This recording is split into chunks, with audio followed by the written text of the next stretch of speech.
రొట్టె పాత్ర. రొట్టె ఆయన శరీరం మన కొరకు ఎంతగా నలగొట్టబడిందో గుర్తు అది. తర్వాత ఆ పాత్రలో రసము ఆయన మన కొరకు మన పాపం కొరకు ఎంత రక్తం దారబోసేదని గుర్తు అది. కాబట్టి ఇది జ్ఞాపకం చేసుకున్నాం. మూడోదిగా మన కొరకు శిలువలో చేసిన త్యాగానికి మనం ఇచ్చే కానుకలు, స్తుతియాగ ద్రవ్యం, అది ఆయన ప్రేమించి మనం ఇచ్చాం. ఈ 4 ఆరాధనలు ప్రాముఖ్యమైనవి. మరి వీటిని గమనించండి. కొత్తగా ఏర్పడిన ఈ స్థలంలో కొన్ని గమనిస్తుండగా అది అలవాటు అవుతూ ఉంటాయి. మంచిది. మరి మనం వరుసగా ధ్యానం చేస్తున్న కొన్ని వర్తమానాలు చూస్తున్నాం. ఇది ఈరోజు చివరి వర్తమానం. విశ్వాసి గురించి మనం ధ్యానం చేస్తున్నాం. విశ్వాసి యొక్క గురి, విశ్వాసి పరుగు, అలానే విశ్వాసి అర్పణ, విశ్వాసి యొక్క శ్రమలు, విశ్వాసి మానవలసినవి.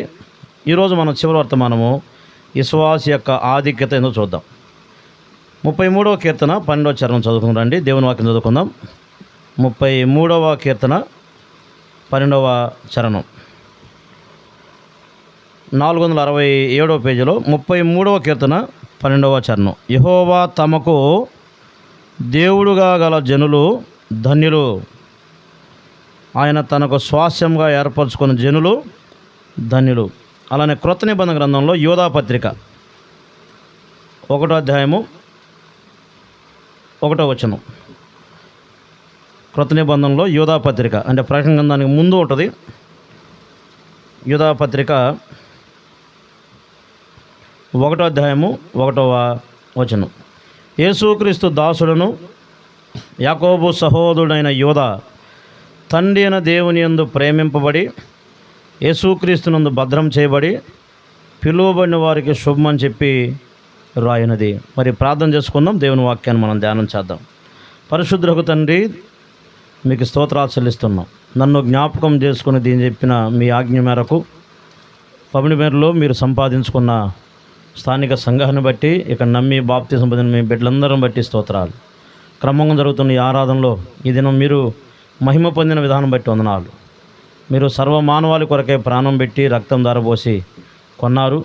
అట్టి ప్రజలు ఆయా స్థలాల్లో ఈ ఆదివారం పునరుద్ధరణ మిమ్మల్ని జ్ఞాపకం చేసుకుంటుండగా అటు భాగ్యం మీరు మాకు కూడా అనుగ్రహించిన స్తోత్రాలు. మిమ్మల్ని ఆరాధించిన ప్రతి బిడ్డను దీవించి ఆత్మీయంగా బలపరిచి స్థిరపరిచి మరొకగా దీవించి మీ కృపలో వర్ధిల చేయండి. నేను ఆత్మీయంగా ఎదగటానికి, మీలో స్థిరపడటానికి, బలపడటానికి, నమ్మకంగా జీవించడానికి మీ వాక్యం చదువుకుని ఉండగా మాతో మీరు మాట్లాడి మీ వాక్యం ఉన్న తలంపులు మాకు దయచేసి మా హృదయాన్ని తృప్తి దయచేయమని మా ప్రాణప్రియుడు రక్షకుడైన యేసుక్రీస్తు ప్రభువారి ఘనమైన నామమున ప్రార్థన చేసి వేడుకుంటున్నాం తండ్రి. ఆమేన్. మంచిది.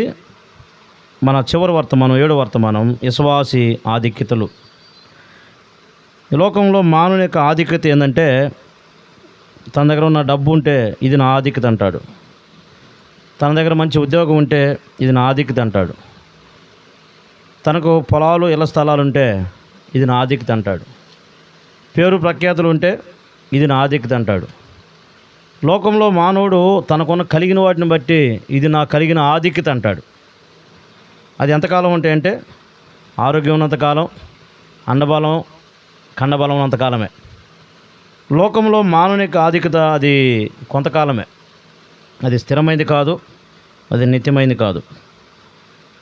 భూమి మీద దేవుని పిల్లలైన మనకు దేవుడిచ్చిన ఆధిక్యత చాలా ప్రాముఖ్యమైంది. 33వ కీర్తన 12వ చరణం మనం చదివినట్టుగా యెహోవా రాయబడి చూడండి. 33:12 చదవండి. తమకు దేవుడుగా గల జనులు ధన్యులు. ఎవరైతే యేసుక్రీస్తు ప్రభువుని దేవుడిగా కలిగి ఉన్నారో వారెవరు? ధన్యులు. ధన్యులు. ఎందుకు ధన్యులు? వారి ఆధిక్యత ఏంటి? ఇదే ఉదయకాలం మన చివరి వర్తమానాన్ని మనం ముగించుకుందాం. ఇప్పటివరకు మనం ఏం చేసాం? విశ్వాసి గురి చూసాం, విశ్వాసి యొక్క శ్రమలు చూసాం, విశ్వాసి మానవాల్సిన చూసాం, విశ్వాసి పరుగు చూసాం, ఇంకా విశ్వాసి పోరాటం చూసాం. ఈరోజు మరి చివరి వర్తమానం విశ్వాసి యొక్క ఆధిక్యత. ఒక వ్యక్తి ఎలా విశ్వాసి అవుతాడు? అదిగో చూడని దేవుడు, కనబడిన దేవుడు ప్రభువైన యేసుక్రీస్తుని నమ్మి మన హృదయపూర్వకంగా శాంతి, సమాధానం, మన పాపాలు పోగొట్టుకొని నమ్మకంగా ఆయన నమ్మి ఆయన విశ్వాసం నుంచి కొనసాగినప్పుడు మాత్రం మన ఎవరు? మన విశ్వాసులం. మన విశ్వాసం ద్వారా దేవుని నమ్మాం. కాబట్టి ఇప్పుడు మనం ఎవరంటే విశ్వాసులం. మనకున్న పేర్లు క్రైస్తవులం, మనకున్న పేర్లు పరిశుద్ధులం, మనకున్న పేర్లు గొర్రెలు బైబిల్ గ్రంథంలో, మనకున్న పేర్లు ఇంకేంటి? దాసులం. చాలా పేర్లు ఉన్నాయి. అలాగైతే విశ్వాసులైన మనము దేవుని చెందినవారు, మరెవరో చెందినవారం కాదు. ఒకప్పుడు పాపానికి, అపవాదికి చెందినవారు. ఇప్పుడు మనం ఎవరంటే దేవునికి చెందినవారు. మరి మన ఆధిక్యత ఏంటి? అది క్రొత్త నిబంధనలో యూదా 3 మాటలు రాస్తా ఉన్నాడు. 1వ అధ్యాయం 1వ వచనం మళ్ళా చదువుతారండి. యేసుక్రీస్తు దాసుడును యాకోబు సహోదరుడైన యూదా తండ్రి అయిన దేవుని యందు ప్రేమింపబడి యేసుక్రీస్తునందు భద్రం చేయబడి పిలువబడిన వారికి శుభమని చెప్పి రాయినది. బైబిల్ గ్రంథం అంతా కూడా 66 గ్రంథాల సముదాయం ఇది. బైబిల్ గ్రంథాలు 66 గ్రంథాలు ఉన్నాయి. ఇవి మానవులు రాసినవి కాదు, దేవుడే తన భక్తుల చేత రాయించిన మాటలు.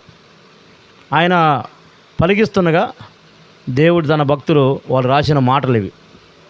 దేవుని ఆత్మచేత రాయబడిన మాటలు. ఇందులో జీవం ఉంది. ఇవి నిర్జీవమైన మాటలు కాదు, జీవం ఉంది. అలాగైతే ఈ 66 గ్రంథాల్లో పత్రికలు ఉన్నాయి. కొత్త నిబంధనలో దాదాపు 21 పత్రికలు ఉన్నాయి. పౌలు రాసిన పత్రికలు 14, అలానే సార్వత్రిక సంఘాలు రాసిన 7 పత్రికలు. అందులో యాకోబు, యోహాను, పేతురు, యూదా వీరు 4 కొన్ని పత్రికలు రాశారు. ఎవరు వీళ్ళంటే అపోస్తలులు. యూదా అంటే యేసు ప్రభు యొక్క సహోదరుడే. ప్రభు కన్యా మరియ గర్భాన్ని జన్మించిన తర్వాత ఆ తర్వాత యేషోబుకు మరియకు కుమారులు పుట్టారు. వారిలో యూదా ఒకడు. యేసుక్రీస్తు దాసుని అంటున్నాడు. ఏమని చెప్పుకుంటున్నాడు? నేను యేసు ప్రభు యొక్క సహోదరుని చెప్పుకోవట్లా, దాసుడును. చూడు ఎంత తగ్గించుకున్నాడు. అలానే యాకోబు సహోదరుడు, యేసు ప్రభు యొక్క మరొక తమ్ముడు ఉన్నాడు, ఆయన పేరు యాకోబు. అంటే యేసు ప్రభు తండ్రికి పుట్టినవాడు కాదు, ఆయన దేవుడు మరియ గర్భాన్ని జన్మించాడు. కానీ యేషోబు మరియలకు పుట్టిన వాళ్ళిద్దరికి పుట్టిన సంతానం ఎవరంటే యాకోబు, యూదా. ఈ యూదా ఈ పత్రిక రాశాడు. సార్వత్రికంగా ఉన్న సంఘాలకు రాయబడిన పత్రిక ఇది. విశ్వాసిక ఆధిక్యత ఏందో ఒక 3 విషయాలు తను రాస్తూ వస్తూ ఉన్నాడు. మొదటి మాట చూద్దారండి. తండ్రి అయిన దేవుని యందు ప్రేమింపబడి. ఒకటి విశ్వాసిక ఆధిక్యత ఏంటంటే ప్రేమింపబడిన వారు మనం. ఒకటి ప్రేమింపబడిన వారు. 2వ మాట చూద్దారండి. యేసుక్రీస్తునందు భద్రము చేయబడి. 2 విశ్వాసిక ఆధిక్యత ఏంటంటే భద్రము చేయబడిన వారు మనం. 3వ మాట పిలువబడిన వారికి. మనం ఎవరు? పిలువబడిన వారు. ఈ 3 మాటలు మనం చూసి ఈ ఉదయకాలపు వర్తమానాన్ని ముగించుకుందాం. యూదా పత్రికలో యూదా ఒక విశ్వాసిక ఆధిక్యత రాస్తూ ఉన్నాడు. యెహోవా తమకు దేవుడు గల జనులు ఎవరు? ధన్యులు. దేవుడు కలిగిన మనం ధన్యులు. మనం ఎప్పుడు నిష్ప్రయోజకులం కాదు. మన దేవుడు మనతో ఉన్నాడు అనే మాట మనం గుర్తుపెట్టుకుందాం. కాబట్టి 1 మనం ప్రేమింపబడిన వారం, 2 భద్రం చేయబడిన వారం, 3 పిలువబడిన వారు. ఒక మాట చూద్దారండి మళ్ళీ. తండ్రి అయిన దేవుని యందు ప్రేమింపబడి. మనం ఎవరంటే మనకున్న ఆధిక్యత ఏం తెలుసా? మనం ప్రేమింపబడిన వారు. ఎవరి చేత? తండ్రి అయిన దేవుని యందు. లోకంలో చెడిపోయిన వారిని ఎవరు ప్రేమించరు, ఎవరు దగ్గర తీసుకోరు. ఓ దొంగతనం చేస్తే, లేదా పాపం చేస్తే, లేదా వ్యతిరేకమైన కార్యాలు చేస్తే, లేదా ఒక నక్సలైట్గా జీవిస్తే ఎవరు చేర్చుకోరు, ఎవరు దగ్గర కూడా రానియరు. కనీసం ఒక ఎయిడ్స్ రోగం వస్తేనే సొంత భార్య, సొంత తల్లి, సొంత తండ్రి, సొంత పిల్లలు, లేకపోతే బంధువులు మొత్తం ఏం చేస్తారు? సేదరించుకొని ఆ రోగం మాకు వస్తుందని పారిపోతారు. చూసారా? రోగాలు వస్తేనే బంధువులు వదిలేస్తున్నారు, తప్పుడు పని చేస్తేనే బంధువులు వదిలేస్తున్నారు. మరి లోకంలో మానవుని యొక్క స్థితి ఏందో తెలుసా? మన స్థితి ఏందో ప్రభు నమ్మక ముందు రోమపత్రిక 5వ అధ్యాయంలో మన స్థితి చూద్దారండి. యేసు ప్రభువుని నమ్మక ముందు మనం ఎలా ఉన్నామో చూద్దాం. అపోస్తలుడైన పౌలు రోమీయులకు రాసిన పత్రిక 5వ అధ్యాయం 6వ వచనం. ఎలా అనగా మనం ఇంకా బలహీనమై ఉండగా. ఒకటి, లోకంలో మన స్థితి ఏంటంటే ప్రభు నమ్మక ముందు బలహీనులము. అలానే వచనం 8, ఎట్లనగా మనం ఇంకను పాపులై ఉండగా మనం పాపులం. వచనం 10, ఎలా అనగా శత్రువులమై ఉండగా. దేవునికి మనం ఎలా ఉన్నాం తెలుసా? ఈ భూలోకంలో యేసుప్రభుని నమ్మక ముందు 1 భక్తిహీనులుగా ఉన్నాం, అంటే బలహీనులుగా ఉన్నాం. 2 పాపులై ఉన్నాం. 3 శత్రువులమై ఉన్నాం. ఇది మన స్థితి. ఏ కోశాన మనలో మంచి లేదు. మనలో మనకు తెలియకుండానే అబద్ధాలు, బూతులు, రకరకాల వ్యసనాలు, దుర్గుణాలు మనలో ఉన్నాయి. పాపం మనలో నివసిస్తుంది. ఈ పాపం ద్వారా మనం ఏం చేస్తున్నాం? పాపం చేస్తున్నాం, పాప స్వభావాన్ని బట్టి. ఇటు స్థితిలో ఉన్న మనల్ని ఎవరు ప్రేమించలేదు. అక్కడ ఒక మాట రాయబడించండి, వచనం 8. అయితే దేవుడు మన ఎడల తన ప్రేమను వెల్లడిపరుచుచున్నాడు. ఎలా వెల్లడిపరిచాడు? ఎట్లనగా మనం ఇంకను పాపులై ఉండగానే క్రీస్తు మన కొరకు చనిపోయెను. ఇది దేవుని ప్రేమ అంటే. పాపులైన మనల్ని ప్రేమించి ప్రభు అయిన యేసుక్రీస్తు ఆయన రక్షించాడు. చూసారా ఎంత ప్రేమో! ఇది దేవుని ప్రేమ. మన ఇంట్లో వాళ్ళు ఏదైనా తప్పు చేస్తే మనం ప్రేమించలేం, క్షమించలేం. ఒకవేళ ప్రేమించాలని ఆ మనసు ఉన్నా కానీ అదిగో పాపం అడ్డు వస్తూ ఉంది. దేవుడు మనం ప్రేమించాడు. మన మంచివారం అని మనం ప్రేమించలేదు. అదిగో మనం చెడిపోయిన స్థితిలో ఉన్నప్పుడు మనం ప్రేమించాడు. అగ్నిగుణానికి వెళ్తున్న మనం ప్రేమించాడు. ఇట్టి స్థితిలో ఉన్న మనల్ని ఆయన జ్ఞాపకం చేసుకుని ఏం చేశాడు? ఈ రోమాపత్రికలు మనం చదివితే అక్కడే వచ్చిన 6లో, ఏలైనగా మనం ఇంకను బలహీనులమై ఉండగా క్రీస్తు యుక్త కాలమున భక్తిహీనుల కొరకు చనిపోయాను. 8వ వచనంలో క్రీస్తు మన కొరకు చనిపోయాను. వచనం 10లో శత్రువులమై ఉండగా. చూసారా, ఆయన చనిపోయాను. ఆయన మన కొరకు ప్రాణం పెట్టడానికి దీని వెనుక ఒకే ఒక కారణము, దేవుడు లోకమును ఎంతో ప్రేమించను. దేవుడు లోకమును ఎంతో ప్రేమించను. ఎంత అంటే ఆ ప్రేమకు హద్దు అవధులు లేవు. యేసు ప్రభు ప్రతి మానవుని పట్ల ప్రేమించిన ప్రేమ ఇది కొలతలు లేని ప్రేమ. ఇదిగో ఈ దేశం వారిని ఇంతగా ప్రేమిస్తాను, ఈ కులం వారిని ఇంతగా ప్రేమించాను, ఈ మతం వారిని ఇంతగా ప్రేమించాను, ఈ జాతి వారిని ఇంతగా ప్రేమించాను, ఎక్కడ బైబిల్ లేదు. ఆయన దేవుడు లోకమును ఎంతో ప్రేమించాను. ఎంత? అది శాశ్వతమైన ప్రేమ, అది నిత్యమైన ప్రేమ, అది కొలతలు లేని ప్రేమ, షరతులు లేని ప్రేమ. యేసు ప్రభుకున్న ప్రేమ ఎలాంటిదంటే అది మన ఊహకు అందని ప్రేమ. ఇంత ప్రేమతో మనల్ని ప్రేమించి ఏం చేశాడు తెలుసా? మనందరి కొరకే ప్రాణం పెట్టి రక్తం దారబోసి మనల్ని కొన్నాడు. ఇప్పుడు మనం ఎవరంటే మనం ఇప్పుడు ఆయన సొత్తు. ఇప్పుడు మనం ఆయన చేత ప్రేమింపబడిన వారు. మనల్ని ఇంకా ప్రేమిస్తూనే ఉంటాడు. అలాగైతే యేసు ప్రభుని నమ్మిన తర్వాత మనం ఏం చేయాలి తెలుసా? ఆయన్ని మరి ఎక్కువగా ప్రేమించాలి. ఇది మాట గుర్తుపెట్టుకోండి. ఆయన మనల్ని ప్రేమించి ప్రాణం పెట్టి రక్షించాడు. ఇక ప్రభువుని నమ్మిన తర్వాత మనం చేయాల్సిన మొదటి కార్యం ఏంటంటే, మన భర్త కంటే, భార్య కంటే, పిల్లల కంటే, మన బంధువుల కంటే, మన ధనానికంటే, మనకున్న కలిగిన వాటి అన్నిటికంటే ముందు ప్రాముఖ్యమైన స్థానం, ప్రథమ స్థానం ఎవరికి ఇవ్వాలంటే దేవునికి ఇవ్వాలి. ఆయన మనల్ని ప్రేమించి ప్రాణం పెట్టాడు. మనం ఎంతగా ప్రేమిస్తామో ఆయన అంతగా మహిమ పొందుతాడు. మనం ఎంతగా ఆయన ప్రేమిస్తామో అంతగా ఆయన మన కొరకు మనం ఎక్కువ గౌరవిస్తాడు. మన ద్వారా ఆయన ఆనందిస్తాడు. ఆయన ప్రేమగల దేవుడు. ఈనాడు ప్రభువుని కంటే మనకంటే ఎక్కువైన వారు లేరు. మన భర్త, మన భార్య, పిల్లలు కొంతకాలం అంతా ఉండి ఆ తర్వాత మనతో రాలేరు. మనం సంపాదించిన ఆస్తుపాస్తులు కొంతకాలం అంతా ఉంటాయి, ఆ తర్వాత మన వెంట రాలేవు.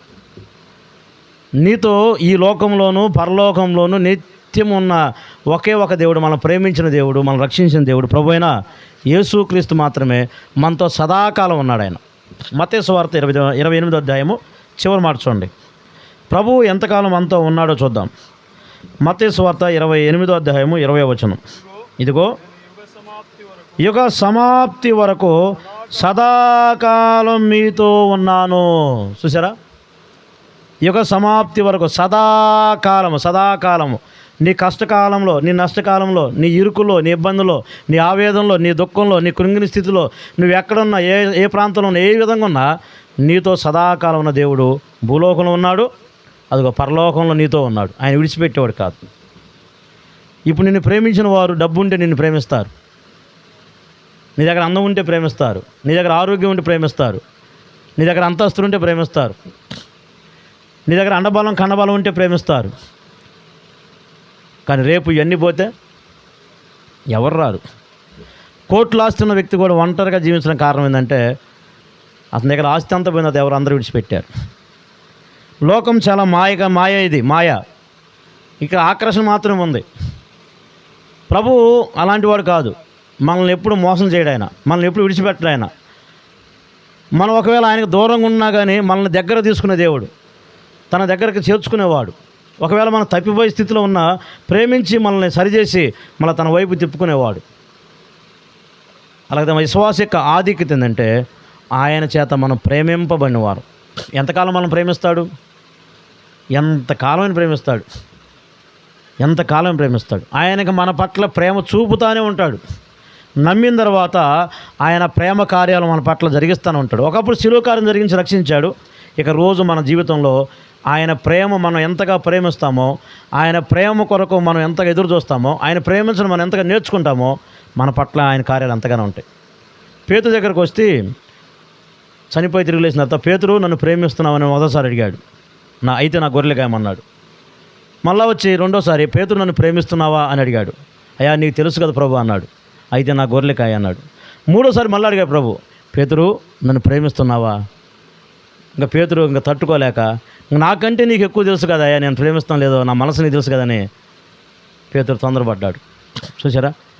అంటే దేవుడు మన హృదయాన్ని ఎరిగినవాడు, మనం ఆయన పట్ల ఎంత ప్రేమ ఉందో ఎరిగినవాడు. అందుకే మన ధనం కంటే, మన బంధువుల కంటే, స్నేహితుల కంటే, రక్త సంబంధాల కంటే ముందు దేవుని ప్రేమించడం మనం నేర్చుకోవాలి. ప్రేమించడం ఆయన నేర్చుకోవాలి. మాత్రం కాదు, మన తోటి సహోదర సహోదరులను కూడా ప్రేమించాలి. ఇదే క్రైస్తవ జీవితం అంటే. క్రైస్తవ జీవితం మొత్తం దేని మీద ఆధారపడింది అంటే ప్రేమ మీద ఆధారపడి ఉంది. ప్రేమ మనలో లేకపోతే, దేవుని ప్రేమించడం లేకపోతే, ఆయన ప్రేమించడం మనలో లేకపోతే మన తోటి స్నేహితులను మనం ప్రేమించలేం, మన శత్రువులను మనం ప్రేమించలేం, మనం క్షమించలేం. ఈనాడు క్రైస్తవుల్లో కొదువైంది తెలుసా? దేవుని ప్రేమ కొదువైంది. ఆయన దగ్గరకు వచ్చి పాటలు పాడతాం, ఆరాధన చేస్తాం, ఆయన కానుకలు ఇస్తాం, కానీ నిజంగా సంఘాల్లో క్రైస్తవ ప్రేమ చూపించలేకపోతున్నాం. దేవుని ప్రేమ మనం అన్ని కార్యాల్లో చూపించాలి. ఒక సహోదరుడు ఇబ్బందులు ఉంటే వెళ్ళి మనం చూపేది అదే దేవుని ప్రేమ. ఒక సహోదరి అవసరాలు ఉంటే వాళ్ళ అవసరాలు తీర్చడమే అదే దేవుని ప్రేమ. సంఘం తీర్చాలి, సహోదరు ఒకరికొకళ్ళు వారి అవసరాలు తీర్చుకోవాలి. ఇక్కడ సంఘం అంటే అది కుటుంబం. ఈ కుటుంబం అనే సంఘంలో మనం చేర్చబడి ఉండగా మనం ఎవరో తెలుసా? మనం ప్రేమింపబడినవారు. విశ్వాస యొక్క ఆధిక్యత ఒకటి, మనం ఎవరు? ప్రేమింపబడినవారు. మరి మన దేవుని ప్రేమిస్తున్నామా? ప్రభువుని నమ్మిన తర్వాత మనం ఎక్కువగా ప్రేమించాల్సింది ఆయన్నే మనం ప్రేమించాలి, మరి దేన్ని కాదు. మన హృదయంలో ఆయన నిలబడాలి. దేవుని కంటే మరి ఎక్కువగా దేన్నైతే ప్రేమిస్తామో అదేమవుతుంది తెలుసా? అది విగ్రహం అవుతుంది. ఈ లోకంలో దేవుని కంటే దేన్నైతే మనం ఎక్కువ ప్రేమిస్తాం అదేమవుతుంది? అది విగ్రహం అవుతుంది. ఒక మాట పాత నిబంధన గ్రంథం నుంచి ఒక మాట చూపిస్తారండి. హెస్కేలు గ్రంథము 14వ అధ్యాయము. హెస్కేలు గ్రంథము 14వ అధ్యాయము 3వ వచనం. నరపుత్రుడా, ఈ మనుషులు తమ హృదయములలో విగ్రహములనే నిలుపుకొని దోషము పుట్టించు అభ్యంతరముని తమ ఎదుటనే పెట్టుకొని ఉన్నారు. వీరు నా యొద్ద ఏమైనా విచారణ చేయదగునా? చూసారా? ఇశ్రాయేలు యొక్క హృదయాల్లో ఏమున్నాయి? ఇశ్రాయేలు యొక్క హృదయాలు విగ్రహాలు ఉన్నాయి, వాళ్ళ హృదయాల్లో ఉన్నాయి. ఇశ్రాయేలు హృదయాలు ఉన్న విగ్రహాలు బట్టి దేవుని ప్రేమించలేకపోతూ ఉన్నారు, దేవుని సరిగా ఆరాధించలేకపోతూ ఉన్నారు, దేవుని సరిగా గణపరచలేకపోతూ ఉన్నారు. ఈనాడు ఇశ్రాయేలు హృదయాలు విగ్రహాలు ఉన్నాయి. ఈనాడు విశ్వాసుల హృదయాల్లో ఉన్న విగ్రహాలు ఎందుకు చూద్దామండి? దేవుని పిల్లలైన విశ్వాసులు ఉన్న విగ్రహాలు, కొన్ని విగ్రహాలు చూద్దాం. తిమోతి రాసిన 2వ పత్రిక, అపోస్తలుడైన పౌలు క్రొత్త నిబంధనలో తిమోతి రాసిన 2వ పత్రిక 3వ అధ్యాయము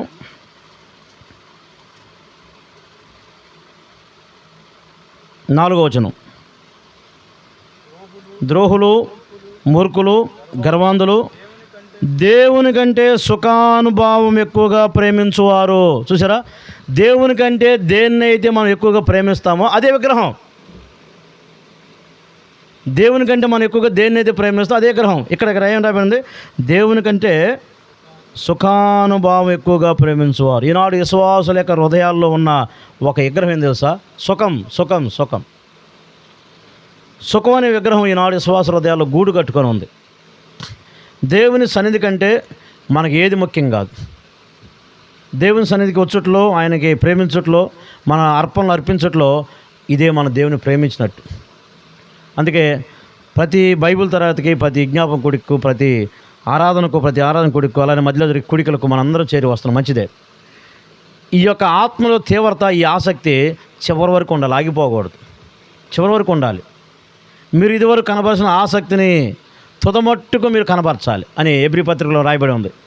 మనం దేవుని పట్ల ఏ ఆసక్తిని అయితే మొదట్లో ప్రారంభించామో ఇదే ఆసక్తి ప్రభు వచ్చే వరకు ఉంటే అది ఆయన ప్రేమించినట్టు. లేకుంటే మన శరీరాన్ని మనం ఎక్కువగా ప్రేమించుకుంటాం, అదే సుఖం. కోడికలను విడిచిపెట్టి మనం నిద్రపోతా ఉంటే కావాలని అది సుఖమే. ప్రార్థన విడిచిపెట్టి మనం దేవుని సన్నిధిని విడిచిపెడితే అది సుఖమే. మనం ఏదైనా పనికి పోయి పనిలో ఉండి పని చేస్తూ ఉండి రాలేకపోతే ఆ దేవుని సన్నిధిని వదులుకోవచ్చు. కానీ మన ఇంటి దగ్గరే ఖాళీగా ఉండి ఆ దేవుని సన్నిధికి రాలేక ఆయన సన్నిధిని అనుభవించలేకపోతే అక్కడ నష్టం జరుగుతుంది. అందుకే మన హృదయాల్లో సుఖం అనే విగ్రహం రాకుండా ఏం చేయాలి? దేవుని పట్ల ఎప్పుడు మనం ప్రేమ కలిగి ఉండాలి. ఆయన ప్రేమిస్తూనే ఉండాలి. ఆయన సన్నిధికి వచ్చుట ఆయన ప్రేమించడం, ఆయన సన్నిధిలో మన అర్పణలు అర్పించడం ఆయన ప్రేమించడమే, ఆయనకి ఇచ్చుట ఆయన ప్రేమించడమే, ఆయన పని చేయటం ఆయన ప్రేమించడమే, ఆయన కొరకు మనం పడే ప్రతి ప్రయాస ప్రతి ప్రయత్నం అది ప్రేమే. కానీ సుఖాన్ని మనం ఎప్పుడైతే అలవాటు పడతామో ఇక మనం దేవుణ్ణి ప్రేమించలేం. తప్పకుండా ప్రతి క్రమకుడికి మనం రావటం వల్ల ఏం జరుగుతుంది? మనలో ఆత్మల బలం పెరుగుతుంది. అపవాదేసే బాణాలను తప్పకుండా మనం ఓడిస్తాం. ఈనాడు అపవాది మన జోలికి రాడు. ఎప్పుడు వస్తాడు తెలుసా? వాడికి అవకాశం ఇస్తే వస్తాడు. అపవాది ఒక విశ్వాస జోలికి ఎప్పుడు వస్తాడంటే మనం అవకాశం ఇస్తే వస్తాడు. వాడి కూరలు ఎప్పుడో శిలువలో యేసుప్రభు పీకి వేశాడు, వాడికి అనగదొరికాడు అపవాదిని. చాలామంది మందు తాగుతున్నారు, బీడీ చుట్టా తాగుతున్నారంటే వాళ్ళ ఇష్టం. అపవాది వాళ్ళని వెంటాడుతూ ఉంటాడు. యేసుప్రభు నమ్మిన వారిని వాడు ఏమీ చేయలేడు. ఎప్పుడు చేస్తాడు? మనం వాడికి అవకాశం ఇస్తే. అందుకే మనకి ఎప్పుడు వాడికి అవకాశం ఎప్పుడు ఇవ్వకూడదు. మన దేవుని సన్నిధి మానకుండా ఉంటే వాడికి అవకాశం ఉండదు. దేవుని సన్నిధికి వస్తాం వల్ల మనకేం జరుగుతుంది తెలుసా? ఆత్మలో బలం పెరుగుతుంది. రోజు అన్నం తింటే, రోజు ఆహారం తీసుకుంటే, రోజు మంచినీళ్ళు తాగితే, బలమైన ఆహారం తీసుకుంటే మనం శరీరంలో శక్తి ఎలా వస్తుందో దేవుని సన్నిధిని ఎమ్మడిస్తూ ఆయన వాక్యం వింటుండగా ఈ ఆత్మలో బలం వచ్చి దేవుని కొరకు బలమైన సాధన నిలబడతాం. అప్పుడు ఎన్ని శోధనలు, ఎన్ని కష్టాలు, ఎన్ని ఇబ్బందులు, ఎన్ని ఇరుకులు వచ్చినా వాటిని అవలీలగా మనం జయిస్తాం. ఏనండి, ఈ రాత్రి ఈ పగలవేళ సుఖమనే విగ్రహం ఈనాడు విశ్వాస హృదయాల్లో ఉంది. రెండో మాట చూద్దాం. అదే అధ్యాయంలో తిమోథెయుకు రాసిన మొదటి పత్రిక 6వ అధ్యాయము 9-10 వచనాలు. తిమోథెయుకు రాసిన మొదటి పత్రిక 6వ అధ్యాయము 9-10 వచనాలు. ధనవంతులకు అపేక్షించువారు శోధనలోను ఉరిలోను అవివేక యుక్తములను హానికరములైన అనేక దురాశల్లోనూ పడుదురు. అట్టి మనుషులు నష్టంలోనూ నాశంలోనూ ముంచివేయును. ఎందుకనగా ధనాపేక్ష సమస్తమైన కీడులకు మూలము. కొందరు దాన్ని ఆశించి విశ్వాసం నుండి తొలగిపోయి నానా బాధలతో తమ్మును తామే పొడుచుకొనిరి. రెండో విగ్రహం ఏంటంటే విశ్వాస హృదయాల్లో ఉన్న ఈనాడు విగ్రహము ధనం, డబ్బు. ఒకటి సుఖం అనే విగ్రహం విశ్వాస హృదయాల్లో ఉంది, అందుకే దేవుని ప్రేమించలేకపోతున్నారు. రెండు, ధనం అనే విగ్రహం విశ్వాస హృదయాల్లో ఉంది, అందుకే దేవుని ప్రేమించలేకపోతున్నారు. దేవుని కంటే మనం ఎక్కువగా డబ్బును ప్రేమిస్తే అది విగ్రహం అవుతుంది. డబ్బు మన వెనక ఉండాలి, కానీ డబ్బు మన ముందుంటే మనం ఓడిపోతాం.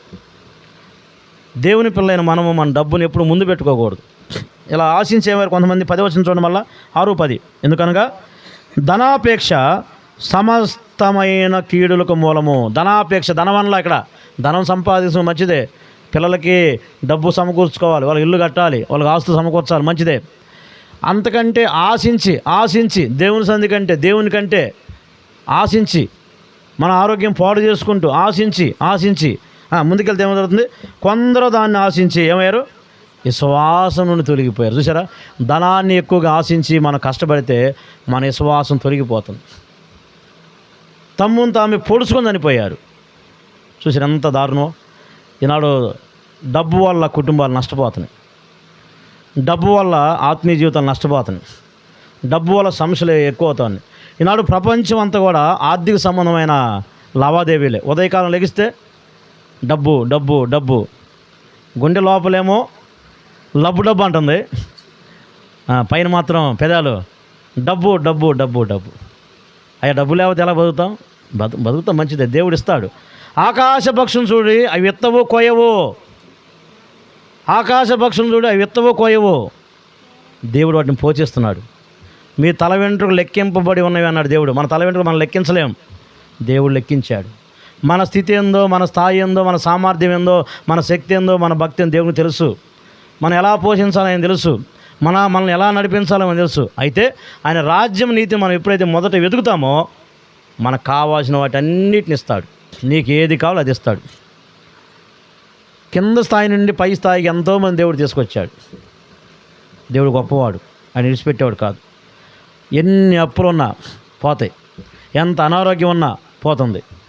అంటే మన విశ్వాసం డబ్బు మీద కాదు, లోకం మీద కాదు, పాపం మీద కాదు, దేవుని మీద ఉన్నప్పుడు మాత్రమే. ఇక ఆ విశ్వాసం విడిచిపెట్టకూడదు. కాబట్టి ఒకటి సుఖం అనే విగ్రహం అనే విశ్వాస హృదయాలు ఉంది. సుఖాన్ని ఎవరైతే ప్రేమిస్తారో అది విగ్రహం, ధనాన్ని ఎక్కువగా ఎవరైతే ప్రేమిస్తారో అది విగ్రహం. మూడో మాట చూద్దారండి, సామెత గ్రంథం 31వ అధ్యాయము 30వ వచనం. సామెతలు 31:30. అందము మోసకరము, సౌందర్యం వ్యర్థము. ఎవరైతే తమ అందాన్ని ఎక్కువగా ప్రేమిస్తారో అది విగ్రహం. అందం ఎలాంటిది? మోసకరం. ఇది బాహ్య అందాన్ని చూసుకుని ఈనాడు గర్వించేవారు ఉన్నారు. నాకంటే అందగారు ఎవరు లేరని గ్రహించి మోసపోయిన వారు చాలామంది ఉన్నారు. చూసారా? ఈనాడు విశ్వాసి కావాల్సిన అందం ఏం తెలుసా? అంతరంగ అందం కావాలి. దేవుడు ఈ బాహ్య అందాన్ని చూసేవాడు కాదు. నల్లగా ఉన్నా, తెల్లగా ఉన్నా, లేదా పాలిపోయి ఉన్నా, సన్నగా ఉన్నా ఇది చూడ దేవుడు. హృదయ అంతరంగ జీవితం ఎలా ఉందో, ఎంత కల్మషం లేకుండా ఉందో, దేవునికి ఎంత ఉపయోగకరంగా ఉందో అందాన్ని చూస్తాడు. అంతరంగ స్వభావం దేవునికి కావాలి. అంతరంగంలో దేవునికి మనం ఎంత ఇష్టంగా ఉన్న దేవునికి కావాలి. ఈ అంతరంగ స్వభావం దేవుడికి ఇష్టంగా మనం ఎప్పుడు ఉండాలి. దైవభక్తి గల స్త్రీలు తమ అంతరంగ స్వభావంలో దేవునికి ఇష్టలుగా ఉంటాడు. బాహ్య అలంకారం మనకు అవసరం లేదు. దేవుని పిల్లైన మనము తప్పకుండా చేయాలి. మన అందం కంటే, బాహ్య అందం కంటే ఆత్మ సౌందర్యం ప్రభుకు కావాలి. కాబట్టి ఇవి విశ్వాస హృదయాలు ఈనాడు ఎక్కువగా ఉన్నవి. 1 సుఖం అనే విగ్రహం, 2 ధనం అనే విగ్రహం, 3 అందం అనే విగ్రహం. కాబట్టి వీటి విషయం మనం జాగ్రత్తగా ఉందాం. 1 మన ఆధిక్యత ఏంటంటే మనం పిలవబడిన వారు, ప్రేమించి మనం పిలిచి రక్షించాడు ప్రభు. అలాగైతే మనం ఏం చేయాలి? ఆయన్ని ప్రేమించే విషయంలో వెనకడికి వేయకూడదు. ఆయన ప్రేమిస్తూ ఉంటే మనకు ఉపయోగం ఏంటి? ఆయన ప్రేమిస్తే మనకు ఉపయోగం ఏంటి? ఆ ఉపయోగం ఏందో మనం ఆయన ప్రేమించిన తర్వాత మనకు అర్థమైంది. ఒక్కొక్క వ్యక్తి, ఒక్కొక్క విశ్వాసి దాన్ని పొందుకున్నప్పుడు, అనుభవిస్తున్నప్పుడు, ఆహా నా దేవుడు ఎంత గొప్పవాడని మనకి అనుభవపూర్వకంగా మనం చెప్పగలం. చాలామంది అలా అనుభవం చెప్పారు. ఆయన ప్రేమించి పొందుకొని నా దేవుడు ఎంత గొప్పవాడని చెప్పగలిగారు. అందుకే మనం 2 పడవల మీద ఎప్పుడు కాలు వేయకూడదు. మన దేవుడు నిజమైన వాడు, సత్యవంతుడు, న్యాయవంతుడు, యథార్థవంతుడు, నమ్మకమైన వాడు, నీకు ఏది కావాలో ఎరిగిన వాడు, నీ అవసరం ఏందో ముందుగానే ఎరిగిన వాడు. నాకు అప్పగించుకుందాం. 2 మాట చదవండి, యోధాపత్రిక 1వ అధ్యాయము 1వ వచనం. జాగ్రత్తగానండి, యోధాపత్రిక 1వ అధ్యాయము 1వ వచనం చదవండి. యేసుక్రీస్తు దాసుడును యాకోబు సహోదరుడైన యోధ, తండ్రి అయిన దేవుని యందు ప్రేమింపబడి యేసుక్రీస్తునందు భద్రము చేయబడి. అలాగైతే మన ఆధిక్యత రెండవ ఆధిక్యత ఏం తెలుసా? భద్రము చేయబడిన వారు. మనం భద్రం చేయబడిన వారు. చూద్దాం ఇంకో మాట, ఎఫెసీ పత్రిక 1వ అధ్యాయం 13వ వచనం చదవండి. ఎఫెసీ పత్రిక 1:13. మీరును సత్యవాక్యమును అనగా మీ రక్షణ సువార్తను విని క్రీస్తునందు విశ్వాసముంచి వాగ్దానం చేయబడిన ఆత్మచేత ముద్రింపబడితిరి. వచనం 14 కూడా. దేవుని మహిమకు కీర్తి కలుగుటకై ఆయన సంపాదించుకున్న ప్రజలకు విమోచనం కలుగు నిమిత్తము ఈ ఆత్మ మన స్వాస్థ్యమునకు సంచకరువుగా ఉన్నాడు. చూసారా? యేసుక్రీస్తునందు ఇప్పుడు భద్రం చేయబడి, ఎప్పుడైతే నమ్మామో మనం ఇంకా మన స్థితి మారిపోయింది. మనం భద్రం చేయబడ్డాం. భద్రం చేయబడటం అంటే డబ్బును బీరోలో పెట్టినప్పుడు భద్రం చేస్తాం, తాళాలు వేసి. బ్యాంకులో పెట్టి భద్రం చేస్తాం, బంగారం భద్రం చేస్తాం. అవునా? మనకి ఏవైతే విలువైనవో వాటిని అన్నింటినీ ఏం చేస్తాం? భద్రంగా దాచిపెట్టుకుంటాం. అలాగే దేవునికి మనం ఎవరో భద్రమైన వారు. మనం భద్రం చేయబడ్డాం ఆయనలో. ఎంత భద్రం చేశాడో మనం ఎఫెసీ పత్రిక 1:13-14 చదివాం. ఆయన ఆత్మచేత మనల్ని ముద్రించాడు, ముద్ర వేశాడు, రక్షించి ఇక ముద్ర వేశాడు, సీల్. ఇక ఎవరు తీయటానికి లేదు, ఏ మానవుడు మన ముద్ర తీయటానికి లేదు. పరీక్షలు జరిగినప్పుడు పేపర్లు ఎవరు తీయకుండా ముద్ర వేస్తారు. అది ఒకవేళ ముద్ర తీస్తే అదేమవుతుంది? కేసు అవుతుంది. అలా ఎలక్షన్ ఓట్లు జరిగిన తర్వాత పెట్టెలకి ముద్ర వేస్తారు, తాళాలు వేస్తారు. అది ఎవరైనా తీస్తే కేసు అవుతుంది. యేసు ప్రభువును విశ్వాసం ఉంచిన మనము క్రీస్తునందు మనం భద్రం చేయబడ్డాం. భద్రము. ఇక ఈ ముద్ర ఎవరు ఇప్పడానికి లేదు, ఎవరు తీయటానికి లేదు. అక్కడ ఇంకో మాట ఉంది, 14వ వచనంలో కూడా, ఆయన సంపాదించుకున్న ప్రజలకు విమోచన కలుగు నిమిత్తము ఈ ఆత్మ మన స్వాస్థ్యమునకు సంచకరువుగా ఉన్నాడు. సంచికరం అంటే భయాన అంటారు, భయాన. అలాగైతే మనల్ని కొన్నాడు. ఆత్మచేత మనం ముద్రించబడ్డాం. ఆత్మ మనకు సంచకరువుగా ఉన్నాడు. ముందుగా క్రీస్తు లోకానికి రాకమునిపే ఆయన మనకు సంచికరుగా ఉన్నాడు. పొలం కొనేటప్పుడు ముందుగా మనం భయాన్ని ఇస్తాం. 10 లక్షల పొలం అయితే 1 లక్ష రూపాయలు 50 భయాన్ని ఇచ్చేస్తాం. ప్రభు ఈ లోకానికి రాకమునిపే మనల్ని రక్షించి, అది ఈ లోకంలో పరిశుద్ధాత్మ దేవుడు మనల్ని సంచికరువుగా తండ్రి అయిన దేవునికి ఒక భయానగా మనకు ఉన్నాడు. ఇంక మనం ఎందుకు భయపడాలి? ఈ లోకంలో విశ్వాసికి దేనికి భయపడకూడదు. కారణం ఏంటంటే మనం భద్రం చేయబడిన వారు. మన ధైర్యం ఆయనే, మన ధైర్యం మన ప్రభువే. మన డబ్బు కాదు, మన పరిచయాలు కాదు, అలాగని మన బంధువులు కాదు. మన ధైర్యం ఆయనే. మన ధైర్యం ఇంకెవరంటే ఆయనే. ఎలా మనకు ధైర్యం కలుగుతుంది? ప్రార్థన చేయడం వల్ల మనకు ధైర్యం కలుగుతుంది. ఆయన వాక్యం వినడం వల్ల మనకు ధైర్యం కలుగుతుంది. ఆయనతో నడవడం వల్ల మనకు ధైర్యం కలుగుతుంది. గాఢాంధకార లోయలో నువ్వు సంచరించినా నీకు ధైర్యం ఆయనే. ఆయన మనకు ధైర్యం, మనం భద్రం చేయబడ్డాం. 91:1 చూడండి. 91వ కీర్తన 1వ చరణం. 91వ కీర్తన 1వ చరణంలో, మహోన్నతిని చాటున నివసించువాడే సర్వశక్తి నీడను విశ్రమించువాడు. అలాగే కోడి తన పిల్లలను రెక్కల కింద ఎలా భద్రంగా కాపాడుతుందో, యేసుప్రభుని నమ్మిన ఆయన పిల్లలైన మనం ఏమయ్యో అదిగో ఆయన రెక్కల కింద భద్రంగా కాపాడుతున్నాడు. ఆయనే మనకు ఆశ్రయము, మన ప్రభువే మనకు కొండ, మన ప్రభువే మనకి దుర్గము, మన ప్రభువే మనకు శైలము, ఆయనే మన కోట, మన కేడము. చూసారా ఎంతగా మన ప్రభు మనం భద్రంగా ఉన్నాడు. ఇంకా ఆయన చేతి నుండి మనల్ని ఎవ్వరూ మనల్ని విడిపించలేరు. యోహాను సువార్త 10వ అధ్యాయము. యోహాను సువార్త 10వ అధ్యాయము. యోహాను సువార్త 10వ అధ్యాయము 27 చదువుకుందాం. 27. నా గొర్రెలు నా స్వరం వినును, నేను వాటిని ఎరుగుదును, అవి నన్ను వెంబడించును. నేను వాటికి నిత్య జీవం ఇచ్చుచున్నాను గనుక అవి ఎన్నటికి నశింపవు, ఎవడనో వాటిని నా చేతిలో నుండి అపహరింపడు. చూసారా, యేసుప్రభు గొర్రెలైన మన కొరకు ప్రాణం పెట్టాడు. ఇదిగో లోక పాపం మోసుకొని దేవుని గొర్రెపిల్లగా ఈ లోకానికి వచ్చి మన పాపం కొరకు చనిపోయి మరణించి తిరిగి లేచి ఆయనకు గొర్రెలుగా తన పిల్లలుగా చేసుకున్నాడు. ఇక ఈ గొర్రెలను ఎవ్వరూ దొంగతనం చేయలేరు. నా గొర్రెలు నా స్వరం వినును.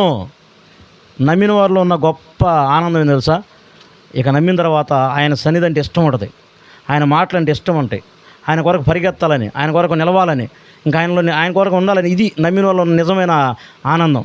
అలాగే నమ్మిన తర్వాత ఆయన స్వరాన్ని మనం వింటుండగా అక్కడ రాయబడింది 28 ముగింపులో, ఎవడను వాటి నా చేతిలో నుండి అపహరింపడు. వచ్చిన 29 కూడా, వాటి నాకు ఇచ్చిన నా తండ్రి అందరికంటే గొప్పవాడు కనుక నా తండ్రి చేతిలో నుండి ఎవడను వాటిని అపహరింపలేడు. చూసారా, మనం భద్రం చేయబడి ఉన్నాం. యేసుప్రభు తన రెక్కల కింద మనం భద్రం చేశాడు. నీకు ఏ అపాయం రాదు, ఏ కీడు నీ కూడా సమీపించదు. 91 కీర్తన అదే మాటలు ఉన్నాయి. మన రాకపోకల్లో ఆయన తోడుగా ఉంటాడు, మన ప్రయాణాల్లో ఆయన తోడుగా ఉంటాడు, మన ఒంటరిగా ఉన్న ఆయన తోడుగా ఉంటాడు. 91 కీర్తన 2 మాటలు చూద్దారండి. 91వ కీర్తన 7వ చరణం. నీ ప్రక్క 1000 మంది పడినను, నీ కుడి ప్రక్కన 10,000 మంది కూలినను అపాయము నీ యొద్దకు రాదు. చూసారా, మన ప్రభు ఎంత గొప్పవాడో. ఏ అపాయం రాదు. కారణం ఏంటంటే మనం భద్రం చేయబడి ఉన్నాం. ఇంకో మాట చూద్దాం. వచనము 10. నీకు అపాయమేమీ రాదు, ఏ తెగులు నీ గుడారం సమీపించదు. నీ మార్గములన్నిటిలో నిన్ను కాపాడుకో, ఆయన నిన్ను గూర్చి తన దూతలకు ఆజ్ఞాపించును. నీ పాదము రాయి తగలకుండా వారు నిన్ను తమ చేతుల మీద ఎత్తి పట్టుకొందురు. ఇది దేవుని కాపుదల. మన ప్రభు చేతిలో మనం భద్రం చేయబడ్డామంటే మన ప్రయాణాల్లో, మన అవసరాల్లో, మన ఇరుకుల్లో, మన అన్నిట్లో మన ప్రభు మన కాపుదల ఉంది. ఏ అపాయము నీకు రాదు. ఎంత ధైర్యము! అందుకే మన ధైర్యం మన ప్రభువే. మన స్థితిలో మనం ఎరిగినవాడు మన ప్రభువే. నీ పాదము రాయి తగలకుండా వారు నిన్ను తమ చేతుల మీద ఎత్తిపడి. ఎవరు? తన దూతలు. దేవుని పిల్లలు అనేక సార్లు తప్పించబడ్డారంటే ఆయన పిల్లలైన మనము కారణం. ఆయన దూతలు ఆయన పంపించాడు. అది నా కుమారుడు వెళ్తా ఉన్నాడు, వాళ్ళని జాగ్రత్త తీసుకుని ప్రభు పంపిస్తాడు. చూసారా, మనం ఎంతగా భద్రం చేయబడ్డా ఉన్నామో. నీ కుడి ప్రక్కన అని మార్చండి, ఇందాక మార్చని మాట. నీ ప్రక్కన 1000 మంది పడినా, నీ కుడి ప్రక్కన 10,000 మంది కూలినా అపాయం రాదు. ఎంత గొప్ప దేవుడు! అందుకే మనం భద్రం చేయబడిన ప్రజలు. 1, మనం ప్రేమింపబడిన వారం, అదే మన ఆధిక్యత. 2, భద్రం చేయబడి. ఎక్కడ? క్రీస్తులో భద్రం చేయబడ్డం. ఇంకెవ్వరు మనల్ని ఏమీ చేయలేరు. 3వ మాట చూసి ముగించుకుందాం చివరికి. ఇంకా యూదాపత్రిక 1వ అధ్యాయము 1వ వచనం. యూదాపత్రిక 1వ అధ్యాయము 1వ వచనం 3వ మాట.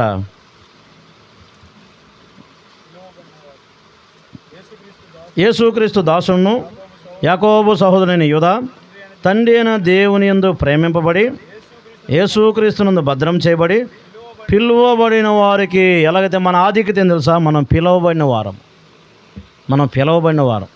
ఒకటి మన ఆధిక్యత ఏంటంటే విశ్వాస ఆధిక్యత. ఒకటి మనం ప్రేమింపబడిన వారం క్రీస్తు ద్వారా. రెండు ఆయన ద్వారా భద్రం చేయబడిన వారం. మూడోది ఆయన ద్వారా పిలువబడిన వారు. ఎలా పిలిచాడు మనల్ని? ఎక్కడ నుండి మేము పిలిచాడు? అదిగో లోకంలో ఉండగా మనల్ని పిలిచాడు, పాపములో ఉండగా మనం పిలిచాడు, అపవాది కోరల కింద ఉన్న మనం పిలిచాడు, మరణం అనే దాస్యం కింద ఉండగా మనం పిలిచాడు, అగ్నిగుండాన్ని వెళ్తున్న మనం పిలిచాడు, లోకం నుండి పాపం నుండి వేరుపరిచి మనం పిలిచి తన రక్తం ధారపోసి మనం కొని ఏం చేశాడు తెలుసా? మనం పరిశుద్ధులుగా నీతిమంతులు చేశాడు. మనం పిలవబడిన వారం. ఆయన మనం పిలిచాడు. ఎలాంటి పిలుపుతో పిలిచాడు? తిమోతి మొదటి పత్రిక రాయబడి, రెండో పత్రిక రాయబడి ఉంది 1:9 పరిశుద్ధమైన పిలుపుతో పిలిచాడు ఆయన. ఒక వ్యక్తిని ఎలా పిలిచాడు తెలుసా? పరిశుద్ధమైన పిలుపుతో. పాపులైన మనల్ని పిలిచి పరిశుద్ధపరిచాడు. అది ఆయన పరిశుద్ధమైన పిలుపు. ఆయన ఎందుకు పిలిచాడు? రెండు మాటలు చూద్దారండి. కొరింథీ మొదటి పత్రిక 1:9 అపోస్తలుడైన పౌలు కొరింథీయులకు రాసిన మొదటి పత్రిక 1:9 ఆయన పిలుపులో ఉన్న గొప్పతనం ఏందో చూద్దాం. ప్రభు అయిన యేసు క్రీస్తు అను తన కుమారుని సహవాసమునకు మిమ్మును పిలిచిన దేవుడు. ఆయన మనల్ని ఎందుకు పిలిచాడు తెలుసా? తన సహవాసాన్ని పిలిచాడు. సహవాసంలో ఏముంది? సహవాసంలో ఆనందం ఉంది. సహవాసంలో ఏముంది? సహవాసంలో సంతోషం ఉంది. సహవాసంలో ఏముంది? నెమ్మది ఉంది. సహవాసంలో ఏముంది? ఆదరణ ఉంది. సహవాసంలో ఏముంది? ఈ లోకంలో పొందుకోలేని అన్ని దేవుని సన్నిధిలో, దేవుని సహవాసంలో ఉన్నాయి. దేవుని సహవాసం ఎక్కడ ఉందంటే, ఎక్కడ 2-3 నా నామమున కూడి ఉందరో అదే ఆయన సహవాసం, అదే ఆయన సన్నిధి. ఈ ఉదయకాలం మనం అనుభవిస్తున్న ఆయన సన్నిధి సహవాసం ఇదే. ఒక డబ్బు ఇవ్వలేని ఆనందం, సంతోషం ప్రభు ఇవ్వగలడు. లోకం ఇవ్వలేని నెమ్మది, ఆదరణ ప్రభు ఇస్తాడు. లోకం ఇవ్వలేని సంతోషం ప్రభు ఇస్తాడు. అందుకే ఈనాడు దేవుడు తన సహవాసాన్ని మనం పిలిచాడు. ఈ సహవాసాన్ని వస్తుండగా మనం ఆదరించబడతాం, నెమ్మదిగా ఉంటాం, సమాధానంగా ఉంటాం, సంతోషంగా ఉంటాం, మరెక్కువగా ప్రభువులో ఎదుగుతాం. ఇంకెందుకు పిలిచాడు? పేతురు రాసిన మొదటి పత్రిక 3:9 అపోస్తలుడైన పేతురు రాసిన మొదటి పత్రిక 3వ ఆశీర్వాదమునకు వారసులవుడికే మీరు పిలువబడితిరి. ప్రభు మనల్ని ఎందుకు పిలిచాడు? అసలు ఆశీర్వాదానికి వారసులం. అయ్యా నాకు ఆశీర్వాదాలు ఏ అంటే ఉన్నాయి. ప్రభు అసలు మనం పిలిచింది అందుకు. కొన్నిసార్లు ఎందుకు ఆశీర్వాదం మనం పోగొట్టుకుంటున్నాం అంటే, ఆయన్ని సరిగా ఎమ్మడించలేకే. మన కష్టాలను చూసి, మన బాధలను చూసి, మన ఇబ్బందులు చూసి, లేదా ఆయన్ని విడిచిపెట్టి మనం దూరంగా వెళ్ళిపోతే ఆశీర్వాదం మన దగ్గర రావు. ఒకటి ఆయన సహవాసాన్ని మనం పిలిచాడు.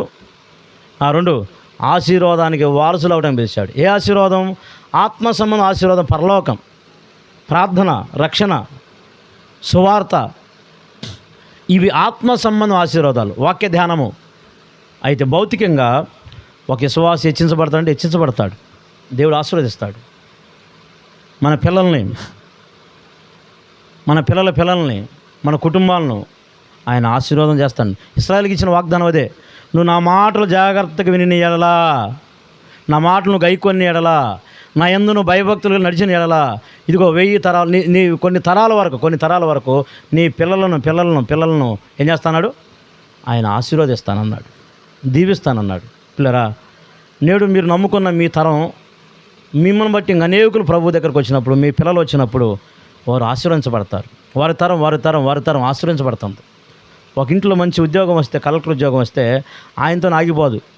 ఆయన పిల్లలు, వారికి పుట్టిన పిల్లలు, వాళ్ళ 3-4 తరాల వరకు ఆ ఉద్యోగం యొక్క అనుభూతిని, అధికారాన్ని అనుభవిస్తారు. దేవుని నమ్ముకున్న ఒక కుటుంబం ఒక ఇంట్లో ఉంటే వారిని బట్టి దేవుడు ఆ కుటుంబాన్ని విస్తారంగా ఆశీర్వదించి వాళ్ళ తరతరాలను ఎక్కువగా దీవిస్తాడు. అందుకే నమ్మిన మనము ప్రభు కూడా నమ్మకంగా ఉండాలి. పరిశుద్ధమైన పిలుపుతో పిలిచిన దేవుడు మనల్ని తన సహవాసం పిలిచాడు. ఆయన మనల్ని ఆశీర్వదించని పిలిచాడు. ఆశీర్వాదానికి వారసులు ఎవరంటే నీవు నేనే. ఆయన ఆశీర్వాదం అంటే ఏంది? అసలు ఆశీర్వాదం అంటే యేసు ప్రభువే.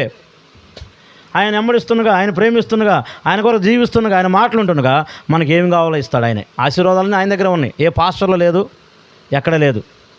అర్థమైందా? మా దగ్గర రండి మీకు ఆశీర్వాదం వస్తే నమ్మొద్దు. మన ప్రభువే ఆశీర్వాదకర్త. ఆశీర్వాదానికి మూలం ఆయనే. ఆయన్ని మనం సరిగా వెంబడిస్తుండగా, సరిగా ప్రేమిస్తుండగా, ఆయన కొరకు జీవిస్తుండగా మనకేం కావాలో ఇచ్చేవాడు ఆయన. ఈనాడు చాలామంది ప్రజలు మోసపోయి ఎక్కడికెక్కడికో పరిగెత్తి అలసిపోతూ ఉన్నారు. ఏమి ఉండదు. నువ్వు ఉన్న స్థలంలో, నేను ఉన్న ఇంట్లోనే దేవుని వాక్యం చదువుతూ ప్రభు గారు నమ్మకంగా జీవించు, నీకేమి కావాలో ఆయన ఇస్తాడు. అలాగైతే మనం ఎవరు? మనం పిలువబడిన వారు. మన పిలుపుకు తగినట్టుగా మనం నడవాలి. ప్రభు మనల్ని ఎందుకు పిలిచాడు తెలుసా? పరిశుద్ధమైన పిలుపుతో పిలిచిన దేవుడు మనం ప్రత్యేకపరిచాడు. లోకంలో ఆయన కొరకు ప్రత్యేకంగా జీవించాలి. మనం నిజంగా దేవుని పిల్లని అనేకులు గుర్తించినట్టుగా మనం జీవించే జీవితం క్రైస్తవ జీవితం. ఈ లోకస్తుల్లోకి మనం జీవించకూడదు. వాళ్ళ పద్ధతుల్లో, వాళ్ళ వ్యవహారాల్లో, వాళ్ళ యొక్క వాటిలో మనం మునిగిపోకూడదు. లోకంలో ఉన్న పద్ధతులు, వ్యవహారాలు కొంతకాలం మాత్రమే. కానీ దేవుని పద్ధతిలో మనం నడిచినప్పుడు, దేవుని వాక్యం ద్వారా మనం నడిచినప్పుడు దేవుడు ఏం చేస్తాడు? ఆయన దీవిస్తాడు. కాబట్టి మనం పిలవబడిన వారం ఏం చేయాలి? పరిశుద్ధంగా జీవించాలి. పిలవబడిన వారం మనం ప్రత్యేకంగా జీవించాలి. ఇంకా ఈ కొడుకులో నువ్వు ఇలానే ఉంటుండగా ప్రభు నిన్ను పిలుస్తాను. చూద్దానండి, యెషయా గ్రంథము. ఇంకా ప్రభు నమ్మకపోతే ఇదే మిక్కిలి అనుకూలమైన సమయం. ప్రభు నిన్ను పిలుస్తూ ఉన్నాడు. యెషయా గ్రంథంలో ఒక మాట మనం జ్ఞాపకం చేసుకుందాం. 45వ అధ్యాయం 22వ వచనం. యెషయా గ్రంథము 45:22. భూదిగంతుల నివాసులారా, నా వైపు చూసి రక్షణ పొందుడి. దేవుడు నేనే, మరి ఏ దేవుడు లేడని ప్రభు ఈనాడు సర్వమానవాళ్ళని విరుస్తూ ఉన్నాడు. ఈ పగటి వేళ ఇంకా ప్రభువు నమ్మకపోతే, యేసు ప్రభు హృదయంలో చేర్చుకోకపోతే ఆయన నిన్ను పిలుస్తున్నాడు. ఎందుకు తెలుసా? నువ్వు పాపంలో ఉంటే నీకు ప్రమాదం అంటున్నాడు. నువ్వు పాపంలో ఉండి అలానే కొనసాగి పాపంలో జీవించి పాపంలో నువ్వు చనిపోతే నీ స్థితి ఏంటి? అది అగ్నిగుండానికి వెళ్ళిపోవాలి. అగ్నిగుండం ప్రమాదకరమైంది. పాపము ప్రమాదకరమైందే, అగ్నిగుండం ప్రమాదకరమైందే. ఈ రెండింటిని నిర్మించబడాలని ఏం చేయాలి? అది ఉదయకాలం ప్రభు నిన్ను ప్రేమతో పిలుస్తూ ఉన్నాడు. భూదిగంతుల నివాసులారా, నా వైపు చూసి రక్షణ పొందమన్నాడు. యేసు ప్రభు వైపు చూస్తే ఏం జరుగుతుంది? రక్షణ జరుగుతుంది. ఏ రక్షణ ఇది? ఆత్మ సంబంధం రక్షణ. ఇల్లు కాలిపోతూ ఉంది. పరుగున మన దగ్గర ఉన్న నీళ్ళు తీసిపోయి బకెట్లతో లేదా పైరింజ మిలిసి ఆ ఇంటిని మనం కాపాడడానికి ఎంతో ప్రయత్నం చేస్తాం. యాక్సిడెంట్ అయింది, ఆ వ్యక్తిని పరుగున మన హాస్పిటల్ చేయడానికి ఎంతో ప్రయత్నం చేస్తాం. నువ్వు చూస్తుండగానే నీ స్థితి అగ్నిగుణానికి వెళ్తుండగా ఏ మానవుడు నిన్ను పట్టించుకోలేదు. చెడిపోయిన భూలోకాన్ని దేవుడు ప్రేమించి పరలోకాన్ని విడిచిపెట్టి ఈ లోకానికి దేవుడే మానవుడు దిగి వచ్చాడు. యేసు అని పేరుతో వచ్చాడు. యేసు అంటే రక్షకుడు. నీ పాపాన్ని పరిహరించడానికి పరలోకం దిగి వచ్చిన రక్షకుడైన, లోకరక్షకుడైన, ఈ లోకాన్ని రక్షణ ఇవ్వడానికే ఆయన ఈ లోకానికి వచ్చాడు. ఒక మతాన్ని, కులాన్ని స్థాపించడానికి రాలేదు. కొందరికి దేవుడు ఉంటానికి ఆయన రాలేదు. యేసుక్రీస్తు అందరికి ఉపకారి. యేసుక్రీస్తు అందరికీ ప్రభు, కొందరికి కాదు. సూర్యుడు అందరికి ఎలాగో, చంద్రుడు అందరికి ఎలాగో, నక్షత్రం అందరికి ఎలాగో, గాలి అందరికి ఎలాగో, ఆహారం అందరికి ఎలాగో, నీరు అందరికి ఎలాగో, యేసు ప్రభు అందరి కొరకు ప్రాణం పెట్టడానికి ఈ లోకానికి వచ్చాడు. హెబ్రీ పత్రిక 2:9 చదవండి. హెబ్రీ పత్రిక 2:9. అపోస్తలుడైన పౌలు హెబ్రీ రాసిన పత్రిక 2వ అధ్యాయం వచనం 9. త్వరగా హెబ్రీ పత్రిక 2వ అధ్యాయము 9వ వచనం. దేవుని కృప వలన ప్రతి మనుషుని కొరకు మరణము అనుభవించినట్లు నీ పాపం కొరకే యేసుక్రీస్తు ప్రభు మరణం అనుభవించాడు. ఏ మరణం అది? అది శిలువ మరణం. ఏ మానవుడు అనుభవించిన మరణాన్ని నీ పాపానికి బదులు ఆయన అనుభవించాడు. నీ శిక్షను ఆయన భరించాడు. నీ తీర్పును ఆయన భరించాడు. నీ పాపం పోవాలంటే ఏం చేయాలి? ఇప్పుడే యేసుక్రీస్తునందు విశ్వాసం ఇస్తే చాలు, నీ హృదయం మార్చబడుతుంది. నువ్వు ఉచితంగా పరలోకానికి వెళ్ళిపోతావు. మరి కావాలా? ప్రభు నిన్ను పిలుస్తున్నాడు. శిలువలో ఆయన చేతులు సాపి ఇగో పిలుస్తూ ఉన్నాడు. నా కుమారుడా, నీ హృదయం నాకిమ్ము. నా కుమార్తె, నీ హృదయం నాకిమ్ము అని ప్రభు పిలుస్తుండగా నీ హృదయాన్ని అలానే అణిసివేసుకెళ్ళొద్దు. ఈ కుడికి అయిన తర్వాత రండి, ఇలా ప్రభుని నమ్ముకొని తెలియజేస్తాం. యేసు ప్రభుని నమ్మిన మనం కలిగిన ఆధిక్యతలు ఏంటి? 3 ఆధిక్యతలు. 1, మనం ప్రేమింపబడిన వారం. 2, భద్రం చేయబడిన వారం. నిత్యము భద్రం, మనకి ఎవరు ఏమి చేయలేరు. 3, మనం పిలవబడిన వారు. కాబట్టి ఇది మన ఆధిక్యతలు. 7 వర్తమానాలు మీరు విని మన ఆత్మీయంగా మేలు పొందినందుకు ప్రభువును స్తుతిస్తున్నాను. మరి ప్రకటన చదువుకొని